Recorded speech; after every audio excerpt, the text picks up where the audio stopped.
ഒരു സ്കൂളിലെ ക്ലാസ് നിറയെ കുരുത്തം കെട്ട അനുസരണയില്ലാത്ത കുട്ടികളാണ്. ആ സ്കൂളിലെ തന്നെ അധ്യാപകരും മുതിർന്നവരും പരിശ്രമിച്ചിട്ട് ആ കുട്ടികളെ ഒന്ന് നന്നാക്കിയെടുക്കാൻ അവർക്ക് ആർക്കും സാധിച്ചില്ല. അങ്ങനെയാണ് ആ സ്കൂളിലേക്ക് ഒരു പുതിയ അധ്യാപകൻ വരുന്നത്. കുങ്ഫു മാസ്റ്ററും കുങ്ഫുവിലെ ഒരു ലെജൻഡ് ആയിട്ടുള്ള ആളാണ് അദ്ദേഹം. പക്ഷേ അയാൾ സ്കൂളിൽ പഠിപ്പിക്കാൻ വന്നത് മറ്റു വിഷയങ്ങളാണ്. അനുസരണയില്ലാത്ത കുട്ടികളുള്ള ആ ഒരു ക്ലാസ്സിലേക്കാണ് അദ്ദേഹം ആദ്യമായിട്ട് തന്നെ പഠിപ്പിക്കാൻ വരുന്നത്. ആദ്യമേ ആ കുട്ടികൾ അനുസരണക്കേടുകളൊക്കെ കാണിച്ചെങ്കിലും കുങ്ഫു മാസ്റ്റർ ആയിട്ടുള്ള അദ്ദേഹം അവരെ എല്ലാവരെയും വരച്ച വരയിൽ നിർത്തുകയാണ്. അലമ്പരായിട്ടുള്ള കുട്ടികളെ ഒരു കുങ്ഫു മാസ്റ്റർ മിടുക്കരായിട്ടുള്ള കുട്ടികളാക്കി മാറ്റുകയാണ്. അങ്ങനെയുള്ള ഒരു കുങ്ഫു മാസ്റ്ററിന്റെ കഥയാണ് 2018 പുറത്തിറങ്ങിയ കൊറിയൻ ആക്ഷൻ മൂവിയായിട്ടുള്ള ബിഗ് ബ്രദർ.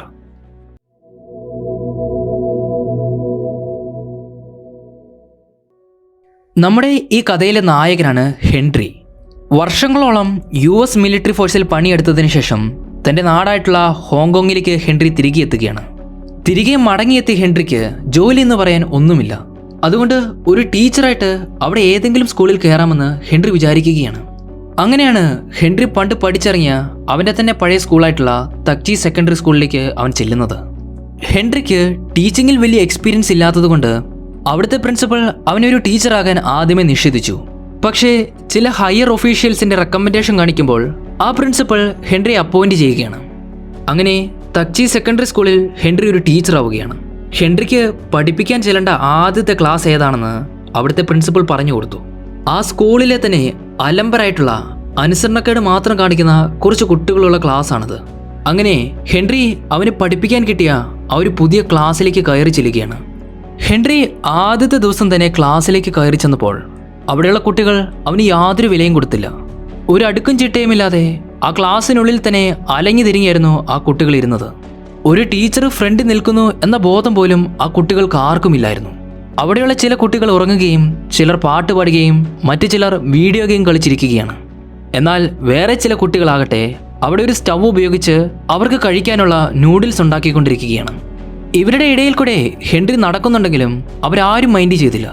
അവർ ഉണ്ടാക്കുന്ന നൂഡിൽസിലെ മസാലയെ പറ്റിയൊക്കെ ഹെൻറി ഓരോ കാര്യങ്ങൾ പറയുന്നുണ്ടെങ്കിലും അവർ ആരും ഒന്നും മൈൻഡ് പോലും ചെയ്തില്ല.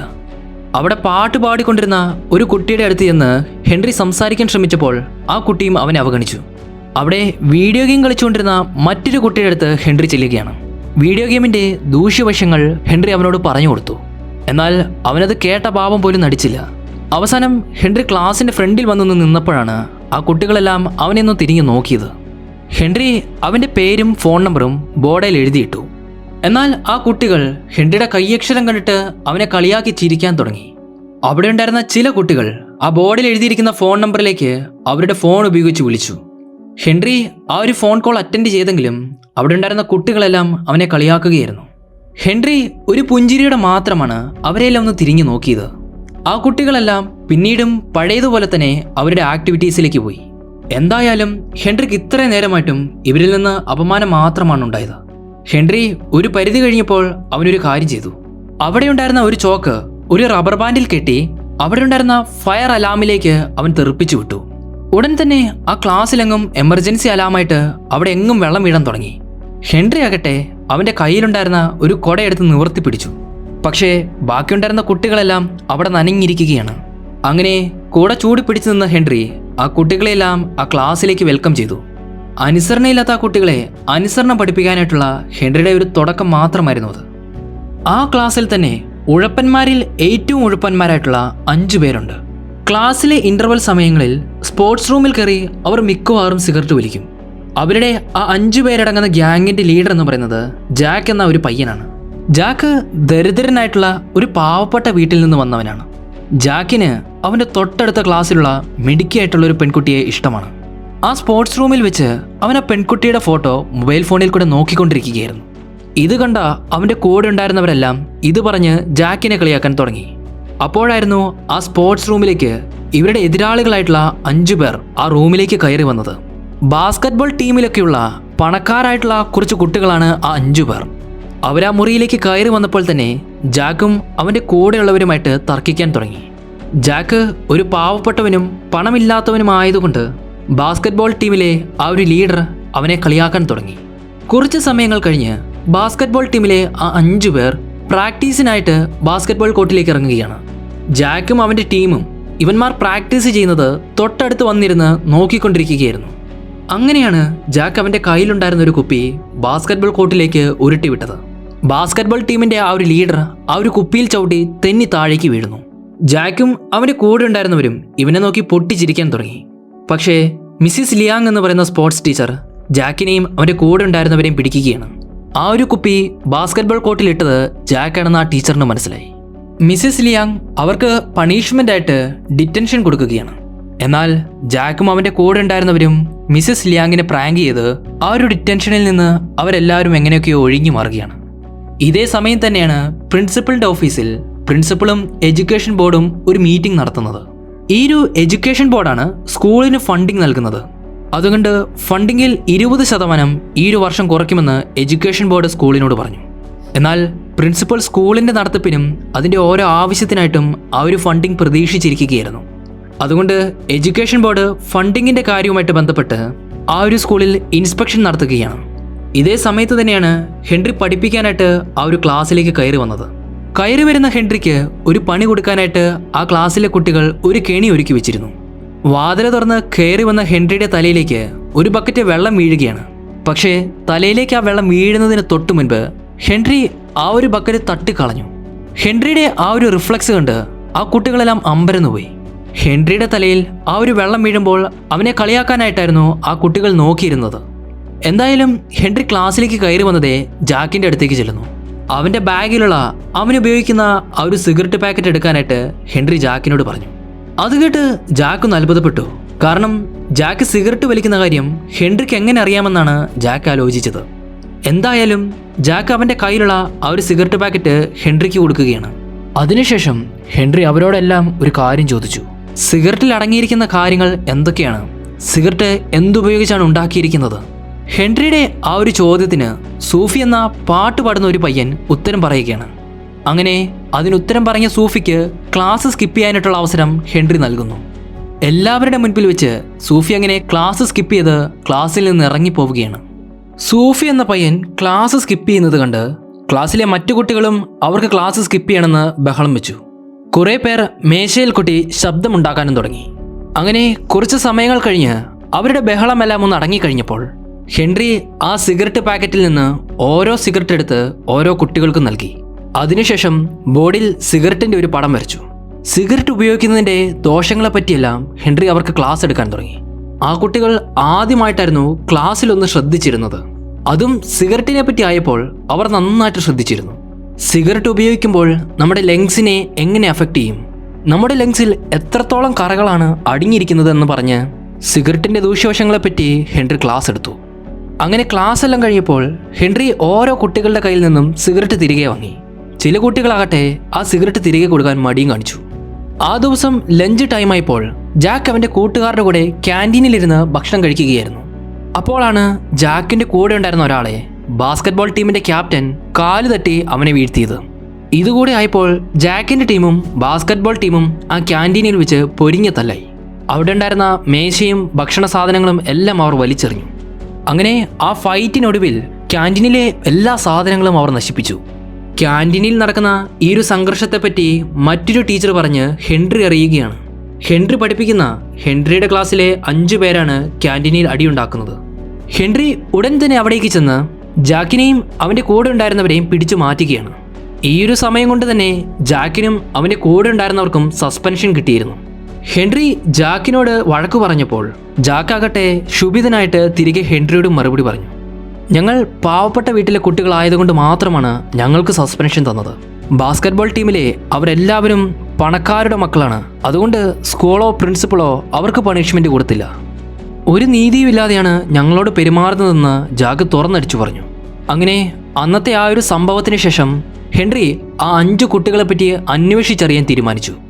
ഓരോരുത്തരെ പറ്റിയുള്ള ഡീറ്റെയിൽസ് ഹെൻറി കളക്ട് ചെയ്തു. ആദ്യമേ തന്നെ സൂഫി എന്ന പയ്യൻ്റെ ഡീറ്റെയിൽസ് ഹെൻറി വായിച്ചു. സൂഫിയുടെ മാതാപിതാക്കൾ പാകിസ്ഥാനികളാണ്. അതുകൊണ്ട് തന്നെ വംശീയത്തിൻ്റെ പേരിലും വർഗീയതയുടെ പേരിലൊക്കെ അവനെ ക്ലാസ്സിൽ വെച്ച് പലരും കളിയാക്കുകയും അവനെ മാറ്റി നിർത്തുകയും ചെയ്യും.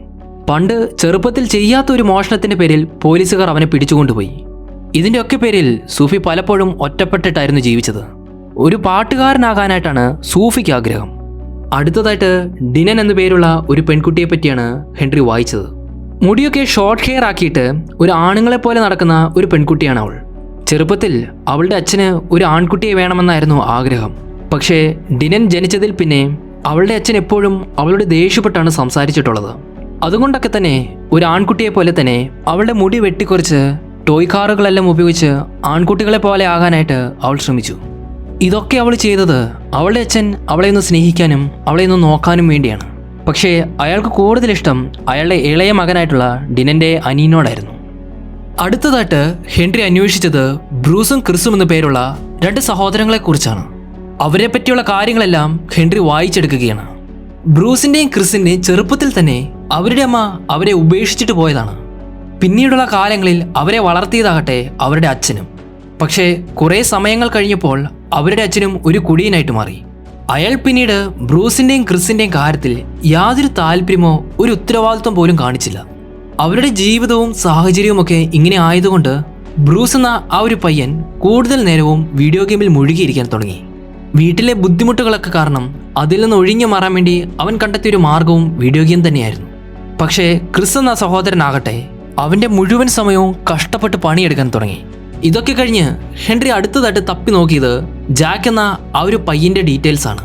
പക്ഷേ ജാക്കിനെ പറ്റിയുള്ള യാതൊരു കാര്യവും ഹെൻറിക്ക് കണ്ടുപിടിക്കാൻ കഴിഞ്ഞില്ല.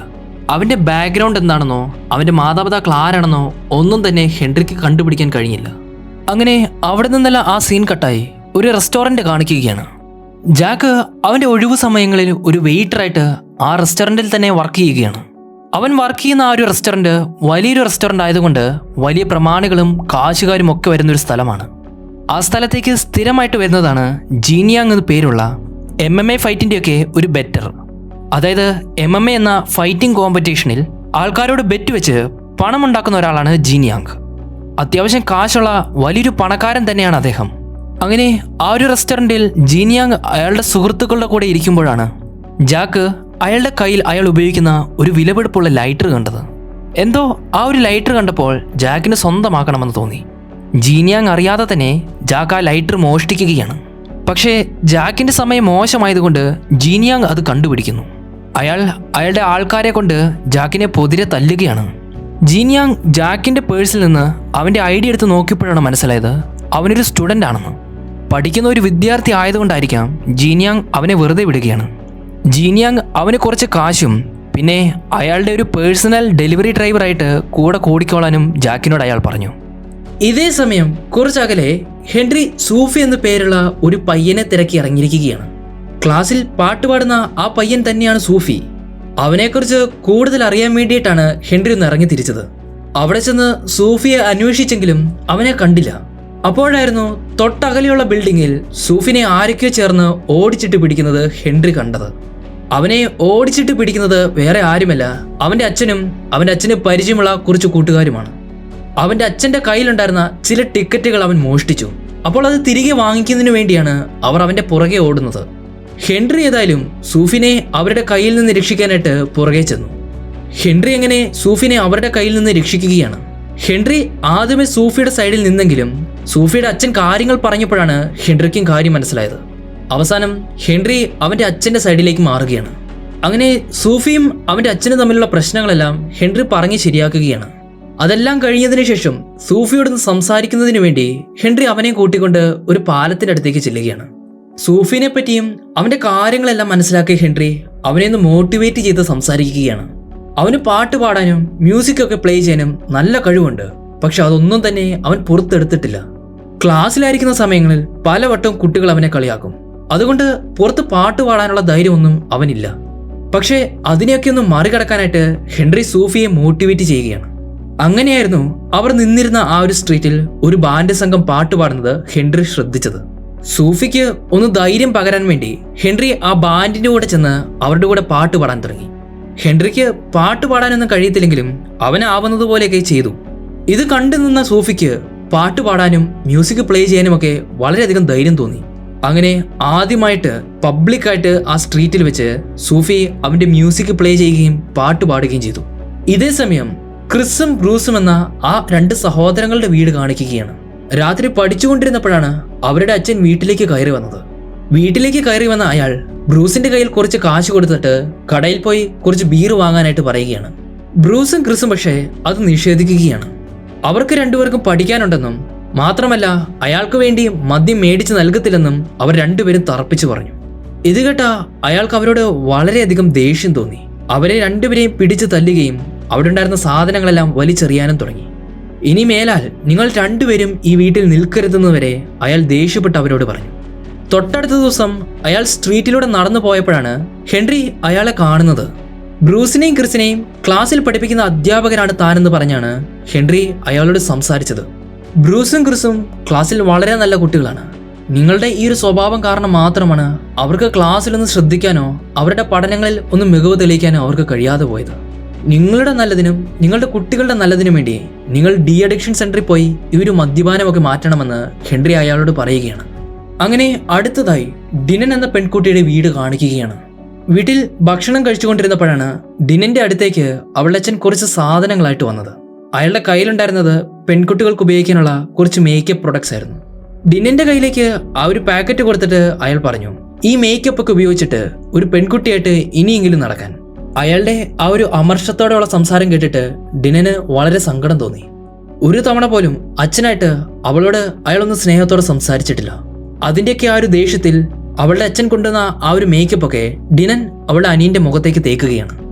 അതിനുശേഷം അവളുടെ അച്ഛൻ അറിയാതെ അവളുടെ അച്ഛന്റെ കാറിന്റെ കീ എടുത്ത് അവൾ വെളിയിലേക്ക് ഇറങ്ങുന്നു. വണ്ടിയൊക്കെ സ്റ്റാർട്ട് ചെയ്ത് അവൾ വണ്ടി പുറത്തേക്ക് ഇറക്കാൻ നിന്നപ്പോഴാണ് ഹെൻറി അവളുടെ മുൻപിലേക്ക് പെട്ടെന്ന് വന്ന് നിന്നത്. ലൈസൻസ് ഇല്ലാതെ വണ്ടി ഓടിക്കാൻ പാടില്ലെന്ന് ഹെൻറി അവളോട് പറയുകയാണ്. അങ്ങനെ അവൾക്ക് ഒരു വാണിംഗ് എല്ലാം കൊടുത്തതിന് ശേഷം ഹെൻറി അവളെയും കൂട്ടിക്കൊണ്ട് ഗോകാർട്ട് പോലുള്ള ചെറിയ കാറുകൾ റേസ് ചെയ്യുന്ന ഒരു ചെറിയ ഗ്രൗണ്ടിലേക്ക് ചെല്ലുകയാണ്. അങ്ങനെ ഹെൻറി ഡിനനെ ആ ഒരു ചെറിയ ഗോകാർട്ടിലേക്ക് കയറ്റിയിരുത്തുകയാണ്. ഡിനൻ ആകട്ടെ ആ ഒരു വണ്ടി റേസ് ചെയ്യാൻ നോക്കിയിരുന്നപ്പോഴാണ് അവളുടെ തൊട്ടുപുറകെ മറ്റൊരു ഗോകാർട്ടിൽ അവളുടെ അച്ഛൻ വരുന്നത്. ഡിനന്റെ അച്ഛനെയും ഇവിടേക്ക് വിളിച്ചു വരുത്തിയത് ഹെൻറി തന്നെയായിരുന്നു. അങ്ങനെ ഡിനനും അവളുടെ അച്ഛനും ഗോകാർട്ടിൽ അവിടെ റേസ് ചെയ്യുകയാണ്. രണ്ടുപേരും ഇഞ്ചോട് ഇഞ്ച് പിടിച്ച് തന്നെ റേസ് ചെയ്യുകയാണ്. ഡിനനും വിട്ടുകൊടുക്കുന്നില്ല, ഡിനന്റെ അച്ഛനും അവൾക്ക് വിട്ടുകൊടുക്കുന്നില്ല. അങ്ങനെ റേസിന്റെ ഇടയിലാണ് ഡിനൻ റേസ് ട്രാക്കിൽ നിന്ന് മാറി മറ്റൊരു സ്ഥലത്തേക്ക് ഗോകാർട്ടുമായിട്ട് പോയത്.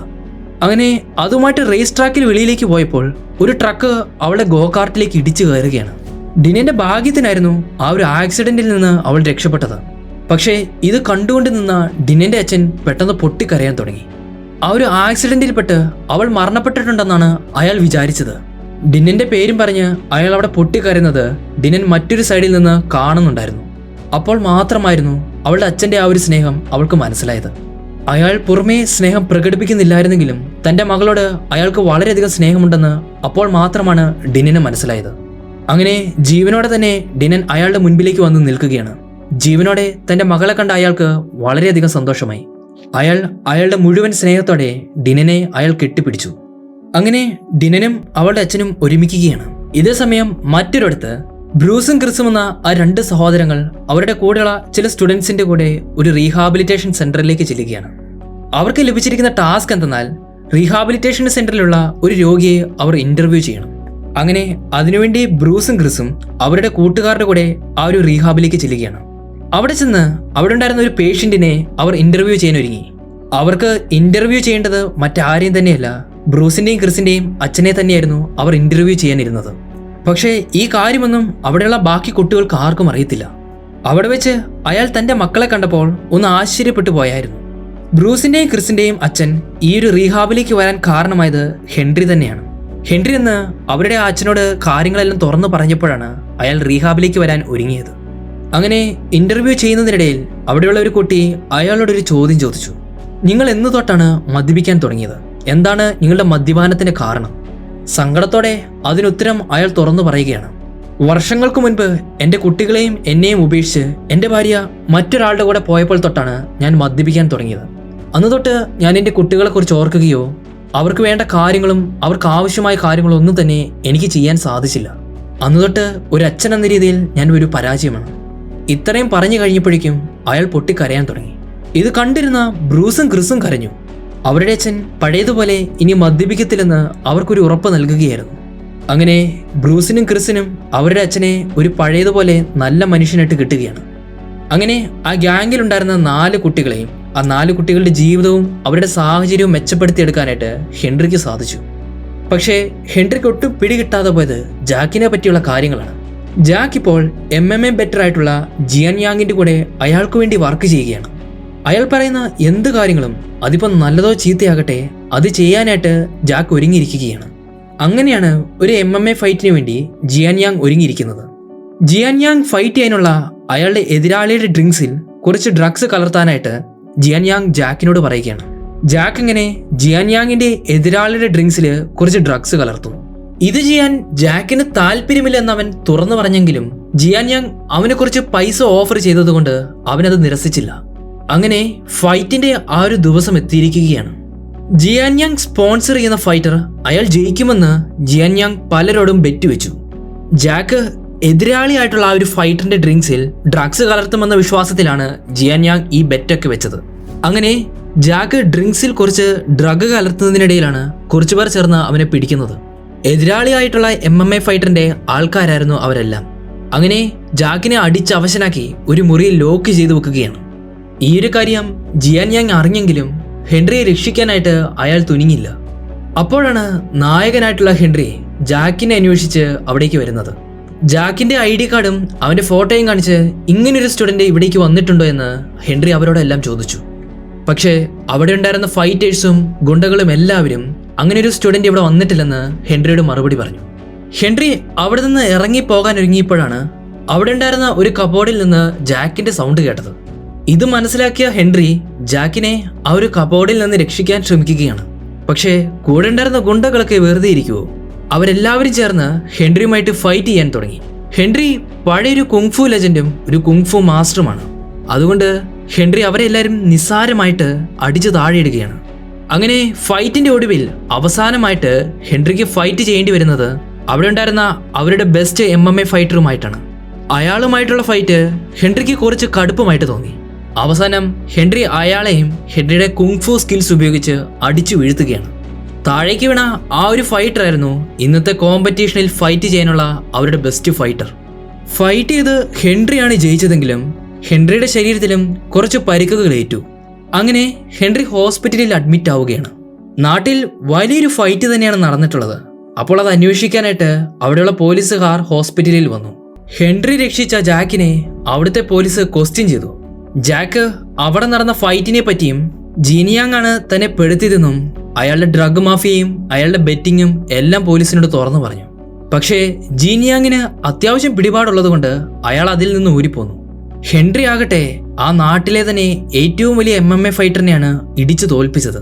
അതുകൊണ്ട് സോഷ്യൽ മീഡിയയിലും ന്യൂസിലും എങ്ങും ഹെൻറി ഇപ്പോൾ ഒരു താരമാണ്. തന്റെ സ്റ്റുഡന്റിനെ രക്ഷിക്കാൻ വേണ്ടി അവിടുത്തെ വലിയ MMA ഫൈറ്ററെ വരെ അടിച്ചു തോൽപ്പിച്ച അധ്യാപകൻ.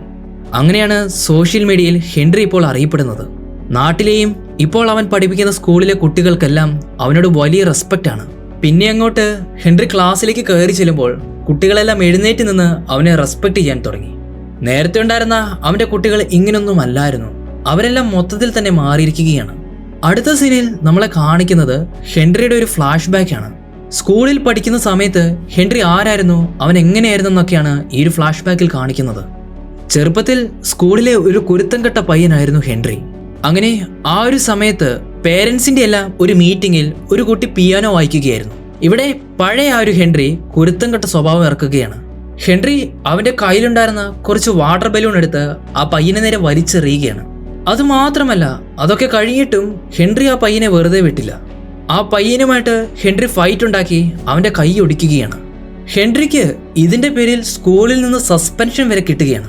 അങ്ങനെയാണ് ഹെൻറി അവന്റെ പഴയ സ്കൂളും വിട്ട് അമേരിക്കയിലേക്ക് നാട് വിടുന്നത്. അങ്ങനെ ആ ഫ്ലാഷ് ബാക്ക് എല്ലാം മാറി ഇപ്പോൾ സ്കൂളിൽ പഠിപ്പിക്കുന്ന ഹെൻറിയെ കാണിക്കുകയാണ്.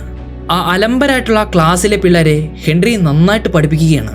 ആ ക്ലാസ്സിലെ കുട്ടികളെല്ലാം അവനെ ഇപ്പോൾ നന്നായിട്ട് അനുസരിക്കുന്നുണ്ട്. തൊട്ടടുത്ത ആഴ്ച വരുന്ന എൻട്രൻസ് ടെസ്റ്റിന് വേണ്ടി അവിടെയുള്ള ആ കുട്ടികളെയെല്ലാം ഹെൻറി നന്നായിട്ട് പഠിപ്പിക്കുന്നു. ഹെൻറി ക്ലാസ് എടുക്കുമ്പോൾ ആ കുട്ടികളെല്ലാം നന്നായിട്ട് ശ്രദ്ധിക്കുന്നുണ്ട്. മാത്രമല്ല, നന്നായിട്ട് അധ്വാനിച്ച് പഠിക്കണമെന്ന് ആ കുട്ടികൾക്കെല്ലാം ഇപ്പോൾ ഒരു തോന്നലും ഉണ്ടായി. ക്ലാസ്സിലെ എല്ലാവരും എൻട്രൻസ് ടെസ്റ്റിന് വേണ്ടി അത്യാവശ്യം നന്നായിട്ട് പഠിക്കുന്നുണ്ട്. പക്ഷേ ബ്രൂസ് എന്ന ആ പയ്യന് മാത്രം നന്നായിട്ട് പഠിക്കാൻ കഴിയുന്നില്ല. ബ്രൂസിന്റെ സഹോദരനായിട്ടുള്ള ക്രിസ്, ചെറുപ്പത്തിൽ ക്രിസിനുണ്ടായിരുന്ന അഡിക്ഷൻ എന്ന് പറയുന്നത് വീഡിയോ ഗെയിംസ് ആയിരുന്നു. അവന്റെ ഒഴിവു സമയങ്ങളും സ്ട്രെസ് വരുമ്പോഴും അവന് വീഡിയോ ഗെയിംസ് ആയിരുന്നു ആശ്രയമായിട്ട് അവൻ ഉപയോഗിച്ചത്.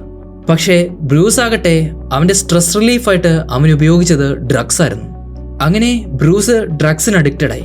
ഇപ്പോൾ അതുകൂടാതെ അവനൊരു നിമിഷം പോലും മുൻപോട്ട് നീങ്ങാൻ സാധിക്കുന്നില്ല. ബ്രൂസിനിപ്പോൾ പഠനത്തിൽ നന്നായിട്ട് ഫോക്കസ് ചെയ്യാനും കഴിയുന്നില്ല. എൻട്രൻസിന്റെ മോക്ക് ടെസ്റ്റ് നടത്തിയെങ്കിലും അവനതിൽ നല്ല മാർക്ക് ഒന്നും ലഭിച്ചില്ല. കൂടെ ഉണ്ടായിരുന്ന കുട്ടികൾക്കെല്ലാം നല്ല മാർക്ക് ലഭിച്ചിരുന്നു. ബ്രൂസ് ഈ കാര്യം ഹെൻറിയോട് പറഞ്ഞപ്പോൾ അതിനുള്ള വഴി ഹെൻറി പറഞ്ഞു തരാമെന്ന് ബ്രൂസിനോട് പറഞ്ഞു. പക്ഷേ മുൻപോട്ട് പോകുന്തോറും ഡ്രഗ്സിനെ അവോയ്ഡ് ചെയ്യാൻ പറ്റാതെ പോയി ബ്രൂസിന്. അങ്ങനെ അമിതമായ ഡിപ്രഷൻ വന്ന് ബ്രൂസ് വീടിന്റെ ബാൽക്കണിയിൽ നിന്ന് എടുത്തു ചാടുകയാണ്. ഹോസ്പിറ്റലിൽ ബ്രൂസിനെ എത്തിച്ചെങ്കിലും ബ്രൂസ് പിന്നീട് പക്ഷേ കോമാ സ്റ്റേജിലേക്ക് പോവുകയാണ്. അവന്റെ അച്ഛനും അവന്റെ സഹോദരനും ഹോസ്പിറ്റലിന് വെളിയിൽ നിന്ന് അവനെ കണ്ണീരോടെ നോക്കി നിന്നു. ബ്രൂസ് ചെയ്ത ഈ ഒരു കാര്യം വാർത്തയിലേക്ക് വന്നപ്പോൾ അതൊക്കെ മാറി മറിഞ്ഞിരുന്നു. അവൻ ചെയ്തതിന് ഉത്തരവാദിത്വം മൊത്തം അവന്റെ സ്കൂളിനും ഹെൻറിക്കും മാത്രമായി. സ്കൂൾ അതോറിറ്റീസ് ആകട്ടെ ഹെൻറിനെ വിളിച്ചു വരുത്തി ആ കാര്യത്തെപ്പറ്റി നന്നായിട്ട് അന്വേഷിച്ചു. സ്കൂളിലെ ഓഫീസേഴ്സിന് മറ്റു മാർഗമില്ലാത്തതുകൊണ്ട് ഹെൻറിയുടെ ടീച്ചിങ് ലൈസൻസ് അവർ ക്യാൻസൽ ചെയ്തു. ഹെൻറി എങ്ങനെ അവൻ പഠിപ്പിക്കുന്ന ആ സ്കൂളിൽ നിന്ന് സാധനങ്ങളെല്ലാം പാക്ക് ചെയ്ത് അവൻ മടങ്ങിപ്പോവുകയാണ്. ഹെൻറി മടങ്ങിപ്പോകുന്നത് അവന്റെ ക്ലാസ്സിലെ കുട്ടികളെല്ലാം വിഷമത്തോടെ നോക്കി നിന്നു. കാരണം ഈ ഒരു സമയം കൊണ്ട് തന്നെ ആ കുട്ടികൾക്കെല്ലാം ഹെൻറി ഒരു പ്രിയപ്പെട്ട അധ്യാപകനായി മാറിയിരുന്നു. ഇനി എൻട്രൻസ് ടെസ്റ്റിന് അധികം ദിവസങ്ങളില്ല. അവരുടെ പ്രിയപ്പെട്ട അധ്യാപകനായിട്ടുള്ള ഹെൻറിക്ക് വേണ്ടി ഈ ഒരു ടെസ്റ്റ് വിജയിക്കണമെന്ന് ആ ക്ലാസ്സിലെ ഓരോരുത്തർക്കും മനസ്സിൽ തോന്നി. അവരെല്ലാവരും ആ ഒരു ടെസ്റ്റിനു വേണ്ടി അങ്ങനെ കഠിനമായിട്ട് പ്രയത്നിക്കുകയാണ്. ഈ ഒരു ടെസ്റ്റ് കുട്ടികൾ എങ്ങനെയെങ്കിലും പാസ്സായാൽ മാത്രമേ സ്കൂളിന്റെ ബോർഡിന് ഹെൻറി കുറ്റക്കാരനല്ല എന്ന് മനസ്സിലാകത്തുള്ളൂ. അതുകൊണ്ട് കുട്ടികളെല്ലാം ഇരട്ടിയായിട്ട് പരിശ്രമിക്കാൻ തുടങ്ങി. അങ്ങനെ എൻട്രൻസ് എക്സാമിന്റെ ദിവസം എത്തിയിരിക്കുകയാണ്. എക്സാമിന് തൊട്ടു മുൻപ് ഹെൻറിയെ എല്ലാവരും ഒന്ന് മീറ്റ് ചെയ്യണമെന്ന് പറഞ്ഞ് ജാക്കിനും അവന്റെ കൂടെ ഉണ്ടായിരുന്ന കൂട്ടുകാർക്കുമെല്ലാം ഹെൻറി ഒരു മെസ്സേജ് അയച്ചു. അങ്ങനെ എക്സാമിന് തൊട്ടു മുൻപ് ഹെൻറിയെ മീറ്റ് ചെയ്യുന്നതിനു വേണ്ടി എല്ലാ കുട്ടികളും ക്ലാസ്സിൽ കൂടിയിരിക്കുകയാണ്. പക്ഷേ ജിയാൻയാങ് എന്ന ആ ഒരു ബെറ്ററിന്റെ കളിയായിരുന്നു ഇതെല്ലാം. ഹെൻറി അന്ന് നടത്തിയ ആ ഒരു ഫൈറ്റിൽ ജിയാൻയാങ്ങിന് കുറേയേറെ നഷ്ടങ്ങളുണ്ടായി. അതിനൊക്കെ ഏറെക്കുറെ ഒരു പ്രതികാരമായിട്ടായിരുന്നു അയാൾ ഇപ്പോൾ വന്നത്. ജിയാൻയാങ് ആ ക്ലാസ്സിലേക്ക് കയറി വന്ന് ആ ക്ലാസ് ലോക്ക് ചെയ്യുകയാണ്. അങ്ങനെ ആ കുട്ടികൾ ആരും എക്സാം എഴുതാതിരിക്കാനാണ് അയാൾ അങ്ങനെ ചെയ്തത്. ഹെൻറിനെ ഒരു പാഠം പഠിപ്പിക്കാനായിട്ടായിരുന്നു ജിയാൻയാങ് തീരുമാനിച്ചത്. ഇതേ സമയം തന്നെ കുട്ടികളെ എക്സാം എഴുതുന്നതിന് മുൻപ് കാണുന്നതിനായിട്ട് ഹെൻറി സ്കൂളിലേക്ക് വരികയാണ്. സ്കൂളിൽ കുട്ടികളെ എങ്ങും നോക്കിയിട്ട് ഹെൻറി കണ്ടില്ല. നിലത്ത് കിടന്ന് ജാക്കിന്റെ ID കാർഡും ഹെൻറിക്ക് കിട്ടുകയാണ്. സംശയം തോന്നിയ ഹെൻറി ക്ലാസ്സുകളിലെല്ലാം പരിശോധിച്ചപ്പോഴാണ് ഒരു ക്ലാസ്സിൽ ലോക്ക് ചെയ്ത രീതിയിൽ കുട്ടികൾ ഇരിക്കുന്നത് അവൻ കണ്ടത്. ജിയാൻയാങ് ആണ് ഇതിന് പിന്നിലെന്ന് ഹെൻറിക്ക് മനസ്സിലായി. കുട്ടികളെ രക്ഷിച്ചതിന് ശേഷം ഹെൻറി ജിയാൻയാങ്ങിന്റെ ഗുണ്ടകളുമായിട്ട് ഫൈറ്റ് ചെയ്യാൻ തുടങ്ങി. ഹെൻറി അങ്ങനെ അവരോരോരുത്തരെയും അടിച്ച് നിലംപരിശാക്കുകയാണ്. പുറത്തേക്കിറങ്ങി രക്ഷപ്പെട്ട ആ കുട്ടികൾ എക്സാം തുടങ്ങുന്നതിന് തൊട്ടു മുൻപ് തന്നെ എൻട്രൻസ് ഹാളിലേക്ക് ഓടിക്കയറുകയാണ്. മറു സൈഡിൽ ഹെൻറി ആകട്ടെ ജിയാൻയാങ്ങുമായിട്ട് ഒറ്റയ്ക്ക് ഫൈറ്റ് ചെയ്യുന്നു. ജിയാൻയാങ്ങുമായിട്ടുള്ള ഫൈറ്റിനിടയിൽ അയാൾ ഹെൻറിയോട് ഒരു കാര്യം തുറന്നു പറഞ്ഞു. പണ്ട് സ്കൂളിൽ വെച്ച് ഹെൻറി ഉപദ്രവിച്ച, ഹെൻറി കൈ തല്ലിയൊടിച്ച പിയാനോ വായിക്കുന്ന ആ ഒരു പയ്യനാണ് ജിയാൻയാങ്. ഹെൻറി അന്ന് അവന്റെ കൈ തല്ലിയൊടിച്ചതിന് ശേഷം അവനൊന്ന് പിയാനോ തൊടാനോ അത് വായിക്കാനോ അവന് സാധിച്ചിട്ടില്ല. അതുകൊണ്ട് തന്നെ വലിയ കോമ്പറ്റീഷനും മ്യൂസിക് പരിപാടികളും എല്ലാം അവന് നഷ്ടപ്പെട്ടു. അങ്ങനെ ആ ഒരു നിരാശയിലൊക്കെയാണ് ജിനിയാങ് ഇതുപോലൊരു ഗുണ്ടയും ഇതുപോലൊരു കുറ്റവാളിയായിട്ട് മാറിയത്. ഇതൊക്കെ കേട്ടപ്പോൾ ഹെൻറി ഒന്ന് നിശ്ചലനായിപ്പോയി. കാരണം അവന്റെ ആ ഒരു പ്രവൃത്തി കാരണമാണല്ലോ അവന് ഈ ഒരു ഗതി വന്നത്. പക്ഷേ ജിനിയാങ്ങിന് അവന്റെ ദേഷ്യവും വാശിയും തീർന്നിട്ടില്ലായിരുന്നു. അവൻ അവന്റെ കയ്യിൽ കിട്ടിയ സാധനങ്ങൾ ഉപയോഗിച്ച് ഹെൻറിയെ പൊതിരെ തല്ലാൻ തുടങ്ങി. ഹെൻറി കാര്യങ്ങൾ പറഞ്ഞ് സമാധാനിപ്പിക്കാൻ ശ്രമിക്കുന്നുണ്ടെങ്കിലും ജിനിയാങ് അത് കേൾക്കുന്നു പോലുമില്ല. അവസാനം ജിനിയാങ്ങിന് കയ്യിൽ കിട്ടിയ ഒരു കത്തി ഉപയോഗിച്ച് ഹെൻറിനെ കുത്താൻ വന്നു. എന്നാൽ ഹെൻറി ആകട്ടെ അവന്റെ ആ ഒരു കുങ്ഫു ഫൈറ്റിംഗ് സ്കില്ല് ഉപയോഗിച്ച് ആ ഒരു കത്തി പിടിച്ചു വാങ്ങി ജിനിയാങ്ങിനെ കുത്താനായിട്ട് കൈ ഓങ്ങുകയാണ്. പക്ഷേ ഹെൻറിക്ക് അതിന് സാധിച്ചില്ല. പണ്ട് ചെറുപ്പത്തിൽ അറിവില്ലായ്മയുടെ പ്രായത്തിൽ ഞാൻ നിന്നോട് ചെയ്ത കാര്യങ്ങൾക്കെല്ലാം നിന്നോട് ഞാൻ മാപ്പ് ചോദിക്കുകയാണ്. ഇനി ദയവ് ചെയ്ത് അതിന്റെ പേരിൽ എന്നെ ഉപദ്രവിക്കാൻ വരരുതെന്ന് ഹെൻറി ജിനിയാങ്ങിന് താക്കീത് നൽകിയിട്ട് അവിടെ നിന്ന് ഇറങ്ങിപ്പോകുന്നു. ഇതേ സമയത്ത് കുട്ടികളെല്ലാം കൃത്യസമയത്ത് തന്നെ എക്സാം ഹാളിൽ കയറി എക്സാം എഴുതുകയാണ്. അങ്ങനെ എക്സാം എല്ലാം എഴുതി കുറേയേറെ ദിവസങ്ങൾ കടന്നുപോയി. കുറേ ദിവസങ്ങൾക്ക് ശേഷം എൻട്രൻസ് എക്സാമിന്റെ റിസൾട്ട് വന്നപ്പോൾ ആ ക്ലാസ്സിലെ എല്ലാ കുട്ടികൾക്കും നല്ല റിസൾട്ടായിരുന്നു. ആ സ്കൂളും ആ ടീച്ചറും ആ കുട്ടികളെല്ലാം ആഗ്രഹിച്ചതുപോലത്തെ റിസൾട്ട് അവർക്ക് കിട്ടി. ജീനിയാങ് ആട്ടെ പണ്ട് അവൻ ഉപേക്ഷിച്ച, അവൻ നിർത്തിയ അവൻ്റെ ആ ഒരു പഴയ പിയാനോ പൊടി തട്ടിയെടുക്കുകയാണ്. വർഷങ്ങൾക്ക് ശേഷം ആ ഒരു പിയാനോയിൽ അവൻ മ്യൂസിക് പ്ലേ ചെയ്യാൻ തുടങ്ങി. ഹോസ്പിറ്റലിൽ കോമയിലായിരുന്ന ബ്രൂസിന് ബോധം വന്നു. അവനിപ്പോൾ എഴുന്നേറ്റ് നടക്കാനൊക്കെ തുടങ്ങി. അടുത്ത വർഷമുള്ള എൻട്രൻസ് എക്സാം എഴുതാനായിട്ട് ബ്രൂസ് ഒരുങ്ങുകയാണ്. സ്കൂളിലെ എല്ലാ കുട്ടികൾക്കും നല്ല മാർക്ക് കിട്ടിയതുകൊണ്ട് സ്കൂളിലെ പ്രിൻസിപ്പളും അവിടെ ഉണ്ടായിരുന്ന കുട്ടികളും എല്ലാവരും സന്തോഷത്തിലാണ്. ആ ഒരു ക്ലാസ്സിലെ കുട്ടികളെല്ലാം എൻട്രൻസ് എക്സാം പാസ്സായതുകൊണ്ട് എഡ്യൂക്കേഷൻ ബോർഡ് ആ സ്കൂളിന് നൽകാമെന്ന് പറഞ്ഞ 20% ഫണ്ട് ബോണസ് ആയിട്ട് നൽകുകയാണ്. ഇതുകൂടെ കേട്ടപ്പോൾ അവരുടെ ആ പ്രിൻസിപ്പളിന് വളരെയധികം സന്തോഷമായി. ഹെൻറിക്കാകട്ടെ അവൻ്റെ ആ ഒരു പഴയ സ്കൂളിൽ തന്നെ തിരിച്ച് ടീച്ചിങ്ങിന് കയറാനായിട്ടുള്ള അനുവാദം ആ പ്രിൻസിപ്പൾ കൊടുത്തു. ഹെൻറി അങ്ങനെ മറ്റൊരു പുതിയ ബാച്ചിനെ നന്നാക്കി എടുക്കുന്നതിന് വേണ്ടി ആ ഒരു ക്ലാസ്സിലേക്ക് കയറി വരികയാണ്. അങ്ങനെ ഹെൻറിയുടെയും അവൻ പഠിപ്പിച്ച ആ ഒരു കുട്ടികളുടെ കഥ ഇവിടെ അവസാനിക്കുകയാണ്.